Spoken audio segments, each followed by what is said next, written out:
¿Te acuerdas de esa televisión en la que bastaba un plano del mar para que el corazón se acelerara?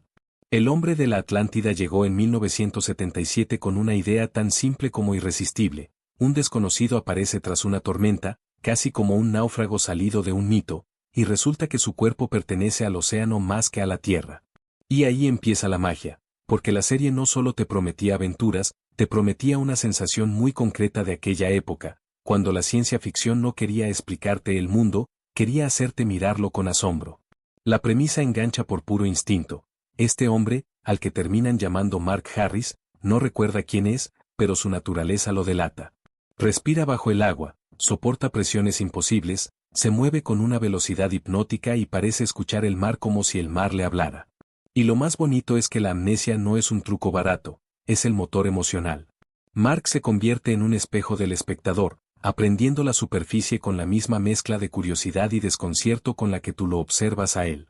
Es casi cómico a ratos, la gente discutiendo protocolos, informes y teorías, y él con esa cara de «¿Pero ustedes por qué viven tan estresados si existe el océano?». Hay un detalle que muchos fans no tienen tan presente: El hombre de la Atlántida no nació como serie semanal desde el primer día. Empezó como varias películas para televisión emitidas en 1977, y su éxito empujó a convertir la idea en una serie regular. Eso explica por qué, en el recuerdo, algunas tramas se sienten más grandes, más de evento, y otras más cercanas al formato clásico de episodio. El concepto tuvo que adaptarse al ritmo, a los tiempos y a las reglas de una temporada semanal. Y aquí viene algo que me encanta analizar. Mucha gente la describe como la serie del hombre que bucea, pero su verdadero corazón no era el buceo, era el contraste. El mar representa libertad, silencio, misterio, belleza. La superficie representa ruido, burocracia, intereses, sospechas y prisas. Mark vive entre ambos mundos como un extranjero permanente. Y eso es pura nostalgia. El héroe no solo lucha contra amenazas externas, también lucha por entender a los humanos, y los humanos, a su manera, luchan por entenderlo a él como quien intenta encerrar una ola en una botella. Otra clave que la hace especial es el tipo de protagonista. Mark no es el héroe charlatán que te explica todo. Su fuerza es física, gestual, de mirada. Eso obliga a que el reparto secundario lleve gran parte de la exposición: científicos, responsables de operaciones, gente que necesita etiquetar lo extraordinario para sentirse segura. En el fondo, la serie te muestra algo muy real. Cuando aparece lo imposible, el sistema intenta convertirlo en expediente, en caso, en algo que se pueda archivar. Y Mark, con su sola presencia, rompe esa fantasía de control. La serie también fue lista al montar un equipo alrededor de él. Sin depender de grandes discursos, plantea una dinámica que hoy nos parece familiar: una organización vinculada a investigación oceánica y misiones especiales, un protagonista fuera de lo común, y situaciones donde cada episodio es una mezcla de rescate, misterio y amenaza. Pero lo distinto aquí es la emoción. Mark no actúa por medallas ni por órdenes. Actúa porque ayuda es lo único que sabe hacer, y porque, debajo de todo, está buscando migas de pan hacia su origen. Y hablando del origen, la Atlántida en esta serie no funciona como un simple mito decorativo. Funciona como una herida. Pertenecer a un lugar que ya no existe es una idea brutalmente melancólica. Por eso la nostalgia entra tan fácil.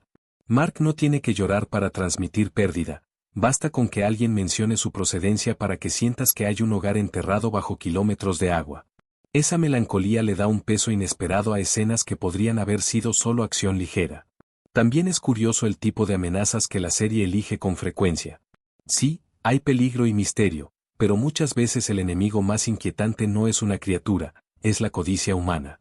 Gente que quiere explotar recursos, convertir descubrimientos en arma, dominar lo desconocido sin respetarlo. El océano se vuelve un territorio que algunos desean conquistar, y Mark se convierte en un recordatorio incómodo de que no todo se conquista sin pagar un precio. Y si te pones en modo fan detective, hay datos de producción que le dan todavía más sabor. Por ejemplo, el creador principal fue Mayo Simon y el productor Herbert F. Solow, y la serie se emitió en NBC. También es de esas series donde la música hace media magia. La banda sonora y el tema principal fueron compuestos por Fred Karlin, y eso se nota en cómo la serie intenta sonar grande incluso cuando la escena es íntima. Y aquí va una curiosidad pequeña pero deliciosa. Varias fuentes han señalado que el título original en pantalla no llevaba artículo, es decir, no era él, en el sentido literal, sino el nombre tal cual. A la gente le parece una tontería, pero tiene su gracia, suena más directo, más mítico, como si fuera una etiqueta de leyenda. Ahora, la pregunta que siempre llega, si era tan memorable, ¿por qué duró tan poco? Y ahí está otra de las razones por las que se convirtió en serie de culto. Tras aquellas películas iniciales y la temporada regular, el formato no se extendió durante años, se quedó en una cantidad limitada de episodios. Y eso, curiosamente, la protegió del desgaste. Se recuerda concentrada, intensa, con identidad clara. Se canceló tras una sola temporada regular, con explicaciones que suelen apuntar a costes de producción altos y descenso de audiencia. Otra pista de su impacto, no se quedó solo en la pantalla. Hubo material derivado en forma de publicaciones e historietas en algunos mercados, señal de que el personaje caló en la imaginación popular.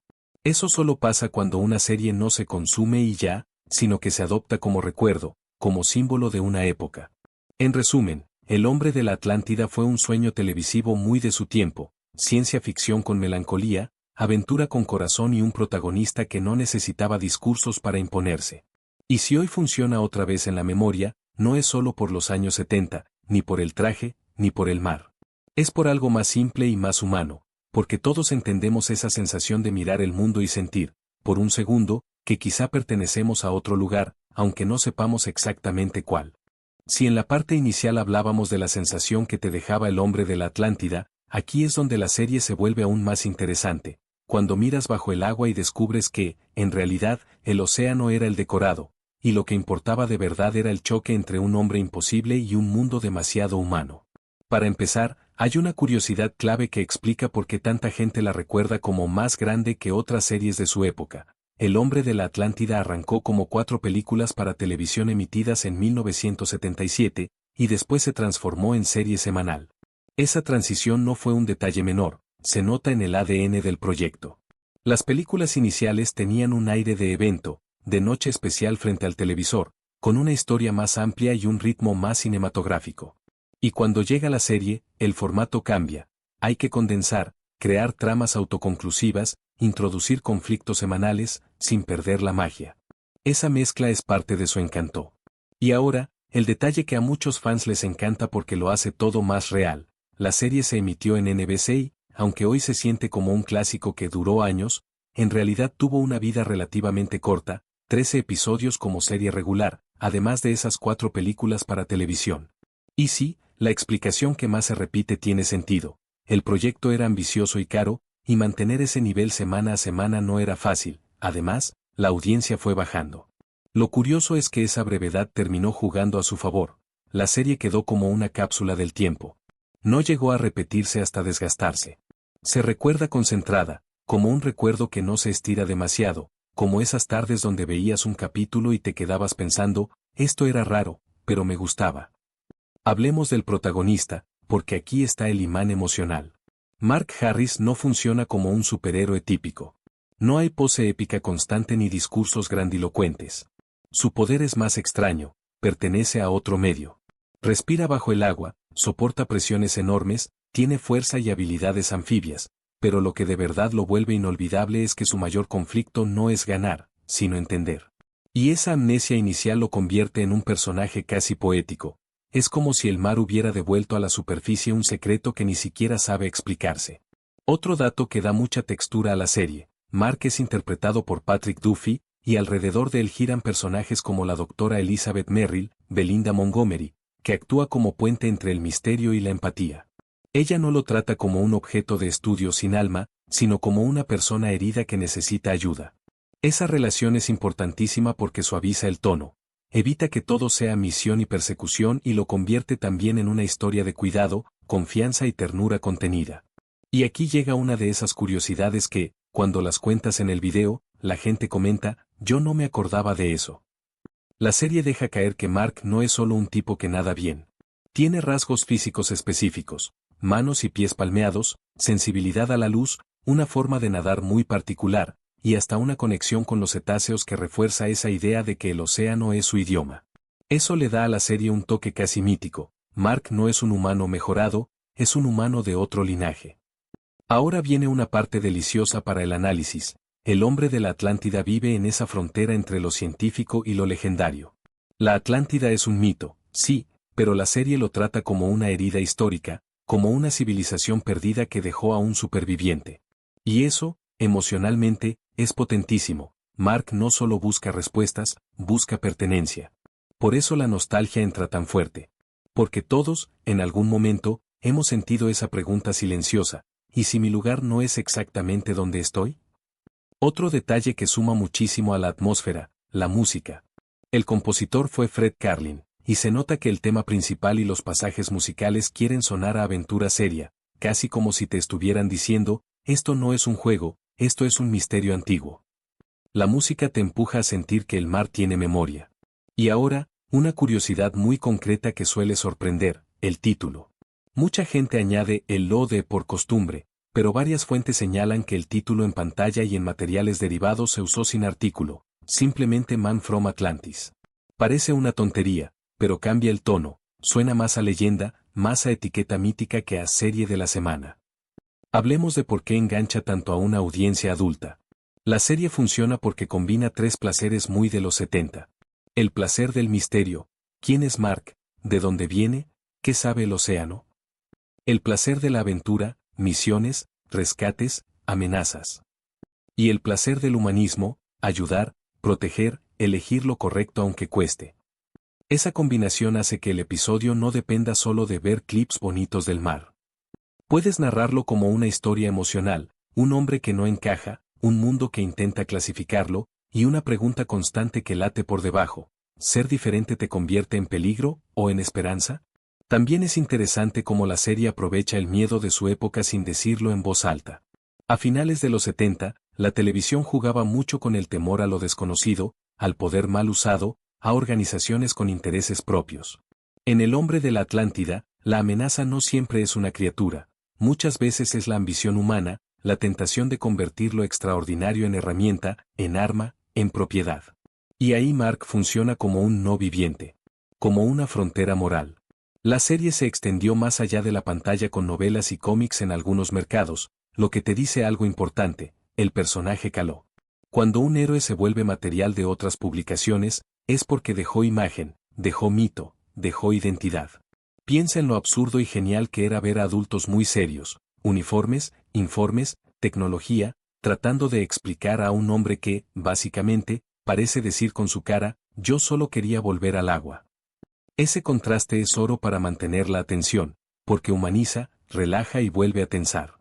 Lo mejor de todo es que, al revisitar la serie, entiendes que su éxito no dependía solo del concepto Atlante. Dependía de una emoción muy simple, asombro. De mirar el mar y sentir que todavía quedan secretos que no entran en un despacho, ni en un laboratorio, ni en una explicación rápida. Y justo cuando crees que ya entendiste qué tipo de historia es, la serie te deja una idea inquietante. Quizá Mark no es el misterio. Quizá el misterio es la superficie. Quizá los extraños somos nosotros. Hay un momento en el que la serie deja de sentirse como aventura con un hombre que nada increíble y empieza a sentirse como algo más raro y más bonito. Una historia sobre cómo reaccionamos cuando aparece alguien que no encaja en nuestras reglas. Y ahí es donde el hombre de la Atlántida se vuelve realmente memorable, porque el océano no solo es un escenario, es una especie de juez silencioso. En tierra, todo se mide, se firma, se archiva. En el mar, todo se siente.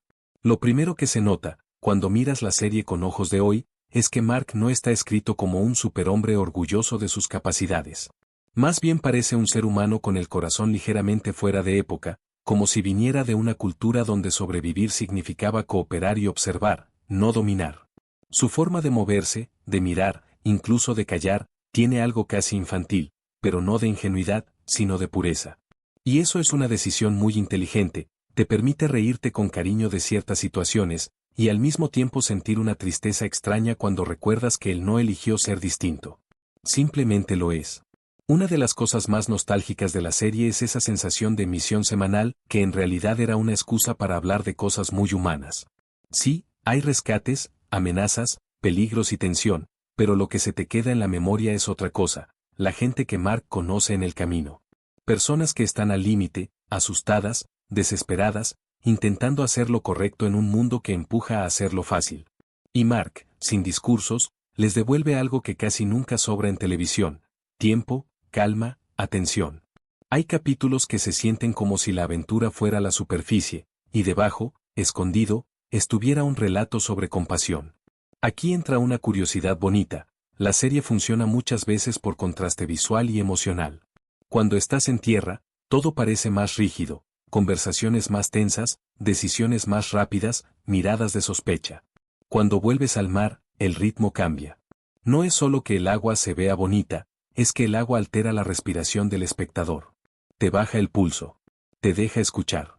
Y eso, para retención, era oro. La serie sabía alternar tensión con pausa, peligro con belleza, ruido con silencio.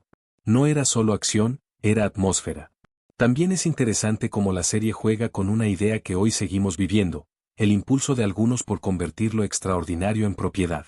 Cuando aparece algo que no entienden, ciertos personajes no preguntan ¿qué es?, preguntan ¿para qué sirve?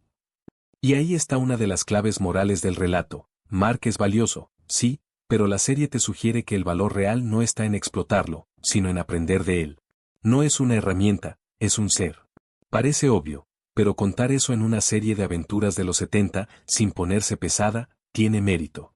El humor de El hombre de la Atlántida no está en chistes directos, está en situaciones. Adultos muy serios, con protocolos y caras de esto es asunto de seguridad, enfrentándose a un hombre que parece vivir con una lógica más simple: ayudar, sobrevivir, seguir buscando. Hay un encanto especial en ver cómo el sistema intenta encajar lo imposible en formularios imaginarios. Y Mark, sin querer, les desordena el mundo. Ese choque genera momentos que hoy siguen funcionando porque son universales. Cualquiera ha sentido alguna vez que la vida se vuelve ridícula cuando alguien intenta explicar lo inexplicable con exceso de autoridad. La serie ya es un producto nostálgico por época, pero dentro de ella hay un personaje que vive una nostalgia aún más profunda, la nostalgia de un hogar perdido que quizá ni siquiera puede describir. Mark busca pistas sobre su origen, pero también busca sensaciones, algo que le resulte familiar, una señal, un sonido, una corriente, un lugar donde el cuerpo se relaje porque por fin reconoce el mundo. Esa búsqueda no es solo misterio, es duelo. Y esa emoción sostiene a la serie incluso cuando la trama del episodio es sencilla. Hay episodios que te dejan una idea inquietante: quizá la superficie no es el mundo real para Mark, sino una visita constante a un lugar ajeno. Y eso le da a su personaje un aire triste, pero también fuerte. Porque, pese a esa tristeza, él no se encierra en sí mismo.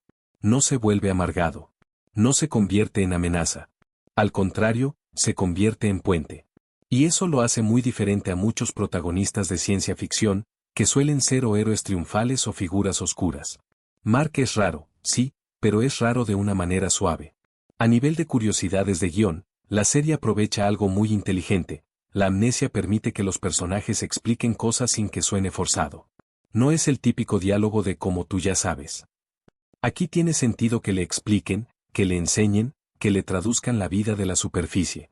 Eso crea un tono casi de aprendizaje constante, y el espectador aprende con él. Es una forma elegante de mantenerte dentro, porque tu atención se activa con cada pequeño descubrimiento, una palabra nueva, una costumbre humana, una reacción inesperada. Cada detalle puede ser pista, o emoción, o ambas. Otro detalle que a muchos fans les encanta: la serie no te pide que creas en una mitología perfecta. Te pide que aceptes una sensación. La Atlántida no está tratada como un manual de historia, está tratada como un mito vivo. Eso permite que la imaginación haga parte del trabajo. Y ahí está la nostalgia: recordar cuando la televisión dejaba espacio sin rellenar, cuando no te lo explicaban todo con flechas, mapas y discursos. Te daban el misterio y confiaban en ti. En cuanto al tipo de episodios, la serie juega con varias fórmulas que funcionan muy bien para audiencia adulta: rescates con dilemas morales, investigaciones con peligro, amenazas que nacen de la ambición humana, y momentos de intimidad donde Mark parece más humano que los humanos. Esa combinación mantiene el interés porque no todo es persecución, hay emoción. Y la emoción es lo que te hace recordar. Y si hablamos de lo visual, el mar es un personaje. El agua, el reflejo, la luz, la sensación de profundidad. Incluso cuando el episodio no es perfecto en ritmo, la serie te regala algo: la impresión de que bajo la superficie hay un mundo inmenso que no controlamos. Eso, en televisión, era magia. La sensación de que tu salón se abría a un lugar gigante y silencioso. Lo más bonito es que, Al final, el hombre de la Atlántida no se recuerda por una sola escena exacta. Se recuerda por una emoción, la mezcla de aventura y melancolía. Esa sensación de que el héroe no está buscando gloria, está buscando hogar. Y en el camino, sin querer, va arreglando pedazos de humanidad en gente que sí vive en casa pero ha olvidado cómo se siente pertenecer. Y aquí está la razón por la que tu audiencia de nostalgia conectará, porque todos hemos sentido, aunque sea una vez, que el mundo moderno nos aprieta demasiado, que vivimos con demasiada prisa, y que quizá el silencio del mar tiene algo que enseñarnos. Mark Harris, con su rareza tranquila, era un recordatorio de eso.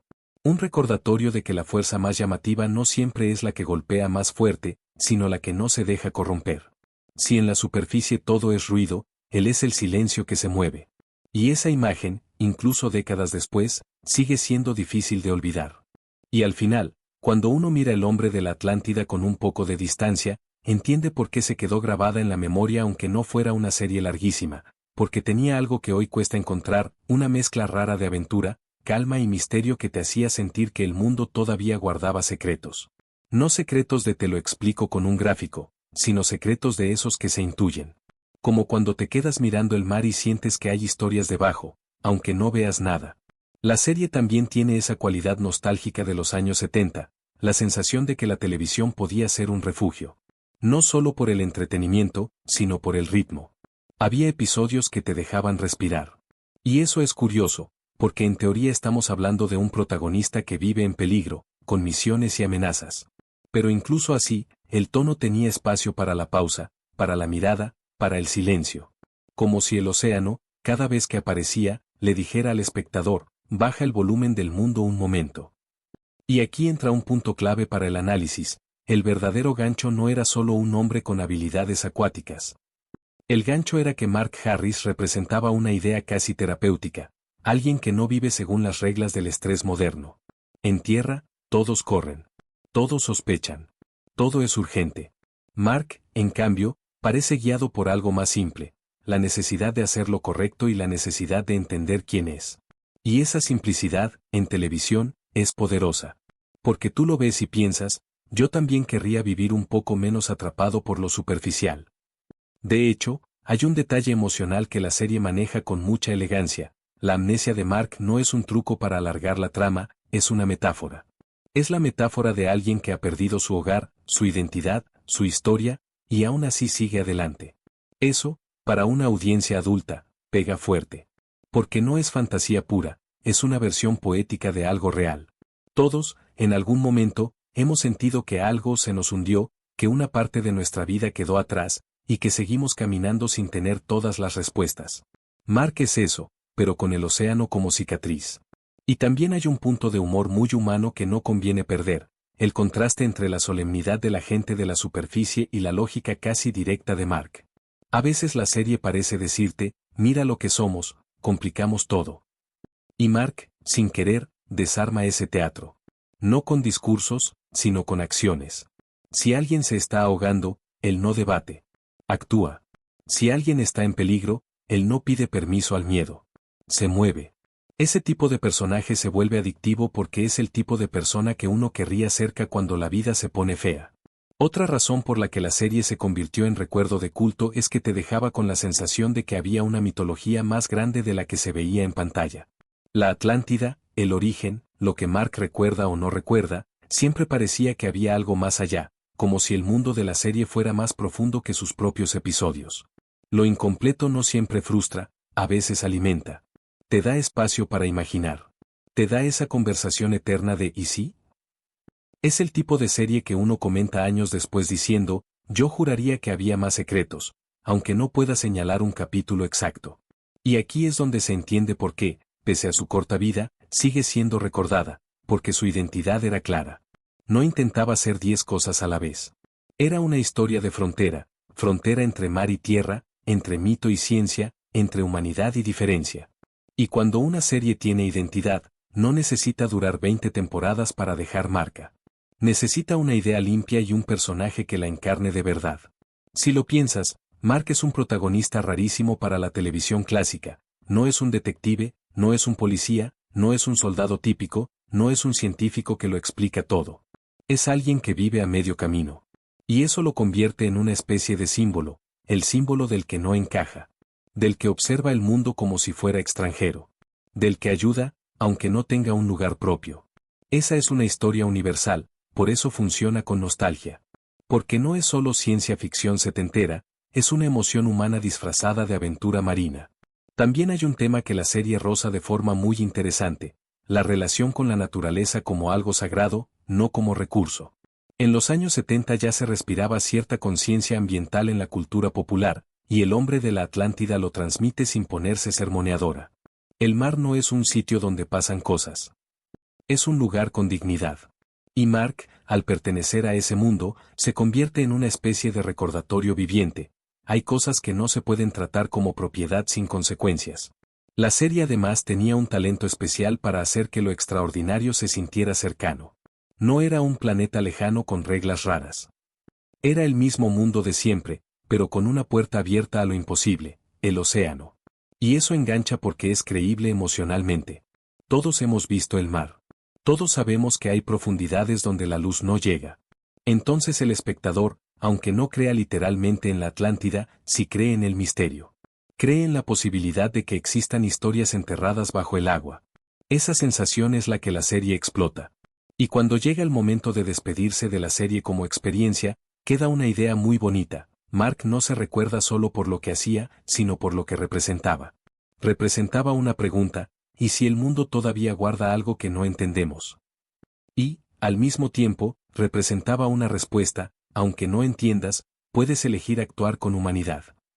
Esa combinación de misterio y ética es lo que la vuelve cálida, incluso cuando hay peligro. Por eso, cuando alguien dice no me funcionó, suele ser porque esperaba otra cosa, más acción, más ritmo, más respuestas. Pero si entras en su frecuencia, si la ves como se veía antes, con tiempo y con ganas de dejarte llevar, te das cuenta de que era casi una serie de sensaciones. De mirar un plano del mar y sentir que ahí hay vida. De ver a Mark en silencio y entender que está pensando cosas que no puede decir. De escuchar música y notar que el episodio quiere que sientas aventura, sí, pero también pérdida, también esperanza. Lo más nostálgico de El hombre de la Atlántida no es el traje ni los efectos ni el año.